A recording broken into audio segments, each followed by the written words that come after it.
Alors je m'appelle Eric Attia, je suis éleveur de chiens professionnel, c'est ma passion et je l'ai transformé en métier. Et depuis combien d'années Ça fait 17 ans. Et avec quelle race avez-vous commencé? J'ai commencé avec le Rottweiler. Pourquoi le Rottweiler? Parce que j'adore ce chien, c'est un chien qui a une élégance folle, qui est très athlétique et contrairement aux idées reçues ou préconçues, c'est un chien extrêmement gentil. Et est-ce que c'est une race que vous continuez à élever? Absolument, oui, plus que jamais. Et d'autres s'y sont ajoutés depuis? Oui, j'élève du berger australien depuis 12 ans parce que c'est un chien exceptionnel pour la famille, d'une grande gentillesse, très sociable. C'est un bon gardien sans agressivité. Moi, je n'aime pas les chiens agressifs, donc je ne pourrais pas élever de chiens agressifs. Et puis, c'est le chien de toute la famille. En plus, il a une esthétique et des robes magnifiques. On ne trouve pas deux les mêmes. Voilà. Et quelles autres races élevez-vous? Alors, j'élève du bulldog américain. Donc, l'origine du bulldog américain, c'est le bulldog anglais. Au 19e siècle, vous avez des Anglais qui ont immigré aux États-Unis avec leurs chiens. Et les convoyeurs de troupeaux locaux ont croisé le bulldog anglais avec une race autochtone pour leur donner un petit peu de taille, pour supprimer les problèmes de cœur que pouvaient avoir les bulldogs anglais et leur respiration difficile. Donc si vous voulez, les convoyeurs de troupeaux dirigeaient les troupeaux avec des chiens tels que les bergers australiens, mais la garde des troupeaux se faisait par les bulldogs qui sont maintenant les bulldogs américains aujourd'hui. On parle beaucoup de molossoïdes en ce moment. Est-ce que les bulldogs américains sont assimilés? Alors, il y a bulldog américain et bulldog américain. Vous avez des éleveurs qui élèvent du bulldog américain sans aucune généalogie ni aucun pédigré.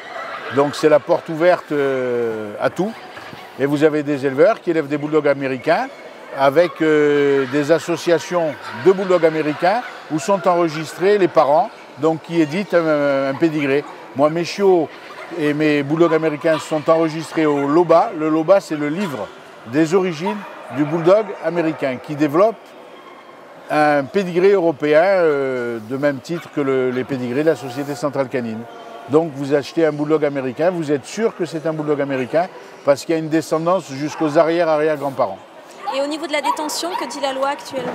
Alors, il n'y a aucune directive, aucune loi. Ce ne sont pas des chiens qui sont concernés par la législation sur les chiens dangereux, parce qu'au même titre que des dogs argentins, sont des molossoïdes, mais qui ne sont pas des chiens agressifs, et qui ne nécessitent pas de muselière, pas de permis de détention, absolument rien. C'est comme si vous avez un caniche ou un Yorkshire, mais en plus gros. Et en ce qui concerne le comportement, comment vous définiriez cette race? Ben, c'est un très bon chien, parce qu'il a un petit peu les mêmes caractéristiques que le berger australien, à savoir que c'est un chien qui est d'un naturel gentil, c'est des bons gardiens, avec les enfants c'est très protecteur, et c'est de santé robuste.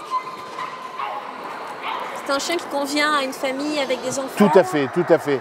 Et en plus c'est un chien qui peut être très sportif, très athlétique. C'est-à-dire s'il tombe dans une famille qui pratique un sport, genre le jogging, la marche, le vélo, l'équitation, c'est un chien qui a les qualités physiques aussi pour suivre son maître ou participer à des épreuves sportives. Voilà. Et est-ce que vous avez une préférence parmi les races que vous élevez? Ben, pour être très honnête, je les aime les quatre, sinon je ne pourrais pas élever une race que j'aimerais pas. Même pas un petit faible pour une en particulier? C'est mon chien de cœur, donc j'ai un faible pour mon berger australien. Pour celui-ci en particulier? Ah oui, lui en particulier, oui. Et d'où est né cet attachement particulier à ce chien-là? Eh ben, c'est la rencontre avec...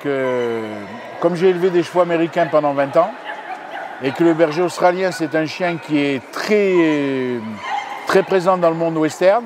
Donc on m'a offert un jour un couple de bergers australiens à des clients à qui j'avais vendu un quarter horse, donc un cheval américain, et je suis tombé amoureux de cette race. Voilà. C'est un champion. Et ce chien a été primé? Plusieurs fois. Donc on a été dans les pays de l'Est. Il a remporté le championnat de Bulgarie en un week-end.